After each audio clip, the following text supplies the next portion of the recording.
कल पढ़ाई गई थी विलयन की सांद्रता व्यक्त करने की विधियां। आज हम उनसे संबंधित जो है आंकिक करेंगे। पहला आंकिक है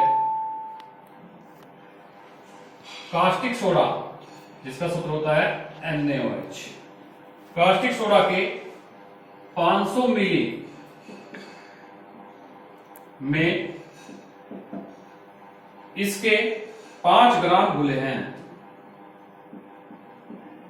इसके 5 ग्राम घुले हैं।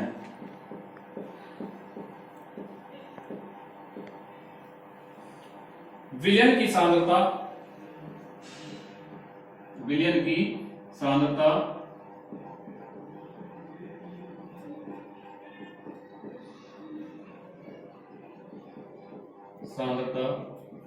ग्राम प्रति लीटर में ज्ञात कीजिए।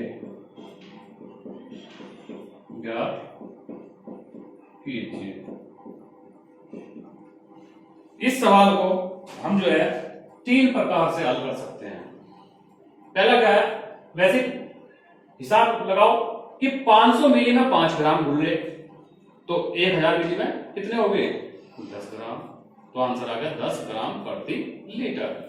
अब इसको 2 तरीके से हम हल कर सकते हैं और भी। पहला क्या है, NaOH के 500 मिली अर्थात NaOH का आयतन कितना दे दिया? V बराबर 500 मिली। ठीक, इसके बना लीजिए लीटर। तो लीटर बनाने के लिए क्या करना पड़ेगा? 1000 से भाग करना पड़ेगा। कितना हो गया? 0.5 लीटर। NaOH का भार, W बराबर कितना है? 5 ग्राम। अब ग्राम प्रति लीटर सांद्रता का सूत्र क्या है हमारा? विलयन की ग्राम प्रति लीटर सांद्रता W/V। अब W है 5, V है 0.5, दशमलव हटाओ 0, 5 ढाई 50, तो कितना आ गया? 10 ग्राम प्रति लीटर। 10 ग्राम प्रति लीटर। अब दूसरा क्वेश्चन लेते हैं। दूसरा क्वेश्चन है कि 1.325 ग्राम सोडियम कार्बोनेट Na2CO3 को जल में घोलकर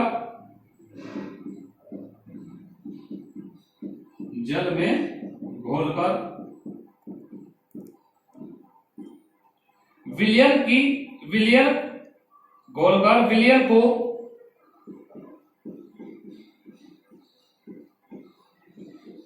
250 मिली कर दिया गया।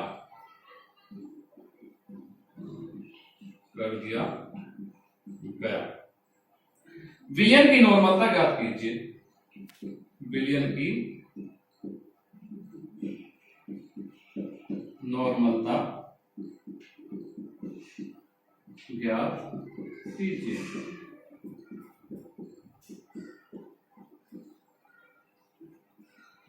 1.325 ग्राम सोडियम कार्बोनेट, जिसका सूत्र है Na2CO3 को जल में घोलकर विलयन को 250 मिली कर दिया गया। विलयन की नॉर्मलता ज्ञात कीजिए। अभी एक सूत्र बताया था हमने कल तुम्हें, विलयन बनाने के लिए आवश्यक भार W बराबर EnV/1000। उस सूत्र से जो है हम इसकी नॉर्मलता ज्ञात कर सकते हैं। इसमें क्या दिया हुआ है? हमें दिया हुआ है सोडियम कार्बोनेट का भार W बराबर 1.325 ग्राम। और क्या दिया हुआ है? आयतन, विलयन का आयतन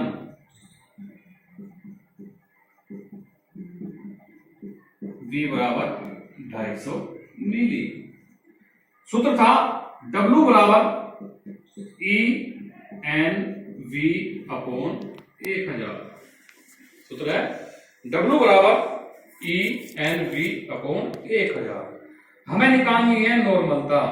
क्या निकालनी है? नॉर्मलता। तो नॉर्मलता बराबर क्या हो गया? नॉर्मलता बराबर हो गया W गुणा 1000 बटे EV। नॉर्मलता हमें निकालनी है, W यानी कि भार हमारे पास है, V भी हमारे पास है, E नहीं है। E क्या होता है? इक्विवेलेंट वेट अर्थात तुल्यांकी भार। तो हमें जो है Na2CO3 का तुल्यांकी भार ज्ञात करना है। Na2CO3 जिसका अनुभार होता है Na23 गुणी 46 प्लस कार्बन का होता है 12, एक O का होता है 16, तो 3 का 16 की 48, टोटल हो गया 106। क्या हो गया? 106। ये क्या हुआ? अनुभार। अब हमें चाहिए इसका तुल्यांकी भार। तुल्यांकी भार ये बेस है, तो इसकी अम्लता कितनी होगी? 2, अर्थात ये किसमें टूट जाएगा? 2 सोडियम आयन में और 2 कार्बोनेट आयन में। तो इसको जो है क्षार है, तो इसको जो है इसकी अम्लता से भाग करेंगे, तो अम्लता कितनी होगी इसकी? 2, अर्थात 106 बटे 2 इक्वल टू 53। तो इसका तुल्यांकी भार जो है कितना हुआ? 53। रख दीजिए मान इसमें। तो N बराबर W 1.325 गुणा 1000 अपॉन E 53 गुणा V 250। इसके पॉइंट हटाइए तो क्या हो जाएगा? 1000 आ जाएगा नीचे। 1000 से 1000 खत्म। अब 5 से काटिए इसको। 5 दूनी 10, 5 छंग 30, 5 पंजे 25, 5 पंजे 25, 5 0 0। फिर काटिए 5 से। 5 पंजे 25, 5 दिए 15, 5 से कट गए 10 बार 53 से 53। तो क्या बचा? 1 बटे 10, अर्थात नॉर्मलता होगी N बटे 10। ये आपका आंसर हो गया। सिंबल लगाएंगे N का। अब नेक्स्ट क्वेश्चन लेते हैं।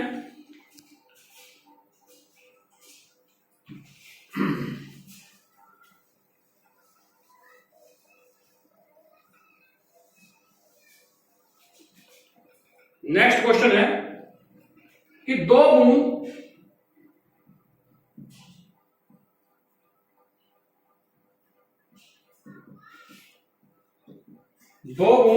अर्थात 0.1 मिली, ये बोर्ड का हुआ क्वेश्चन है कि 0.1 NH2SO4 के 1 लीटर पानी में, के 1 लीटर पानी में बने घोल की नॉर्मलता ज्ञात कीजिए। बने घोल की नॉर्मलता ज्ञात कीजिए।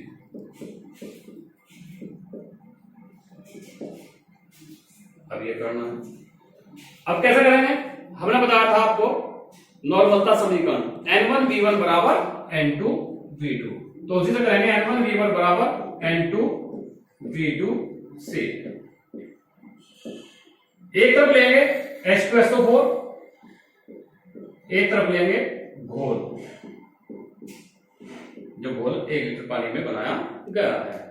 तो पूछा गया है कि घोल की नॉर्मलता ज्ञात कीजिए, अर्थात मान लिया घोल की नॉर्मलता N2 है, या कुछ भी मान लो, X मान लो, X मान लो, घोल की नॉर्मलता X है, माना घोल की नॉर्मलता X है, तो X को निकालना है।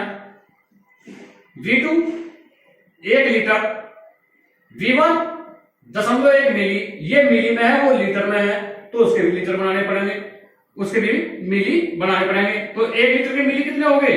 1000 मिली। अब N1 नॉर्मलता कितनी है H2SO4 की? 0.1। आयतन कितना है? 0.1। तो X बराबर क्या हो गया? 0.1 गुणा 0.1 अपॉन 1000। इसका भी पॉइंट हटाओ, 1 जीरो लगाओ, इसका पॉइंट हटाओ, 1 जीरो लगाओ, तो कितना हो गया? 1 गुणा 10 की घात माइनस 5 n। 1 गुणा 10 की घात माइनस 5 n। अब इसके बाद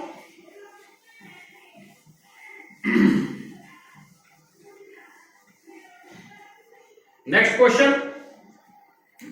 मोलरता का है। 4 ग्राम NaOH को 4 ग्राम कास्टिक सोडा NaOH को 100 मिली जल में घोला गया। 100 मिली जल में घोला गया। विलयन की मोलरता ज्ञात कीजिए।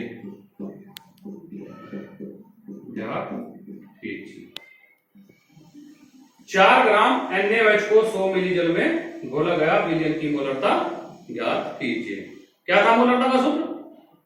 मोलरता बराबर विलेय के मोलों की संख्या अपॉन विलयन का आयतन लीटर में, या विलेय का भार बटे विलेय का अनुभार गुणा आयतन लीटर में। यहां विलेय कौन है? NaOH। तो क्या सूत्र बनेगा? मोलरता M बराबर NaOH का भार अपॉन NaOH का अनुभार गुणा विलयन का आयतन लीटर में। आयतन लीटर में, विलयन का आयतन लीटर में। ये भार बटे अनुभार अर्थात ग्राम अणु अर्थात मोल। तो हम इसको ऊपर भी लिख सकते हैं, पहले अलग से बना के इसको ऊपर भी लिख सकते हैं। विलेय के मोलों की संख्या ग्राम अणु की संख्या बटे आयतन लीटर में। ऐसे भी निकाल सकते हैं और ऐसे भी निकाल सकते हैं। तो NaOH का भार कितना दिया हुआ है? 4 ग्राम। NaOH का अनुभार कितना होता है? NaOH का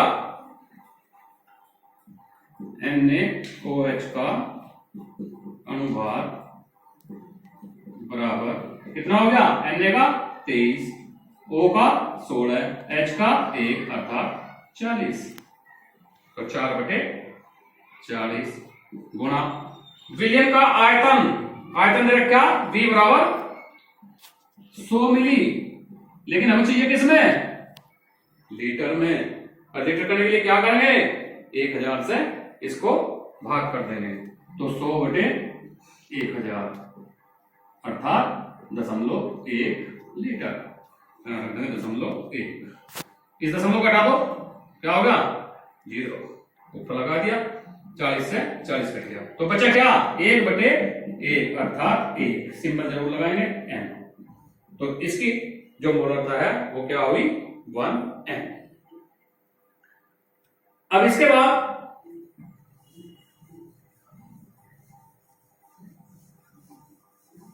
नेक्स्ट क्वेश्चन मोलरता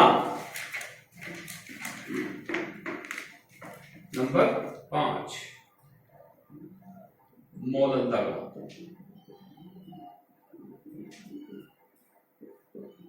क्या है? मोलरता का क्वेश्चन, उस विलयन की मोलरता क्या होगी? उस विलयन की मोलरता क्या होगी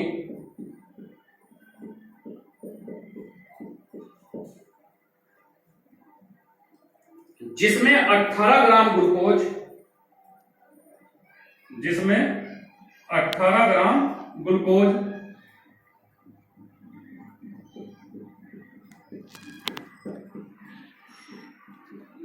18 ग्राम ग्लूकोज 250 ग्राम जल में घुला है। 250 ग्राम जल में घुला है।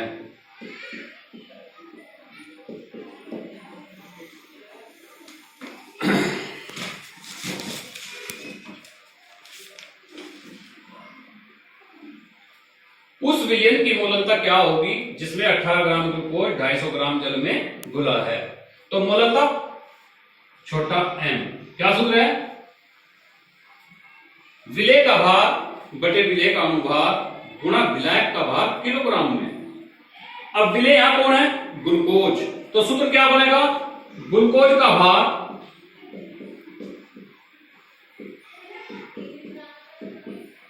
अपॉन ग्लूकोज का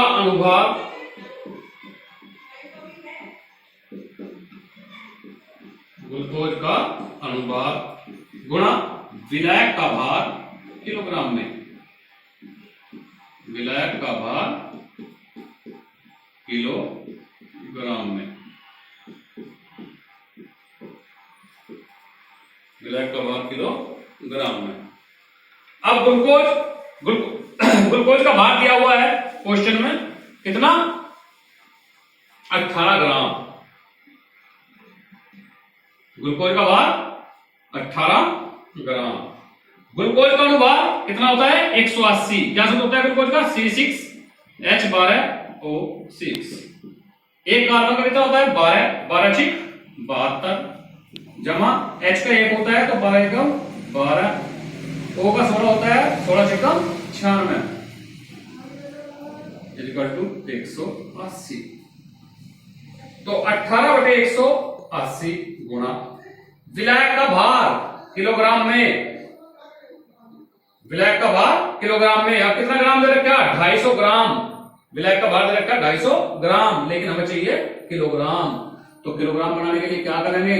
250 को जो है 1000 से डिवाइड कर देंगे तो कितना आएगा? 0.25 किलोग्राम।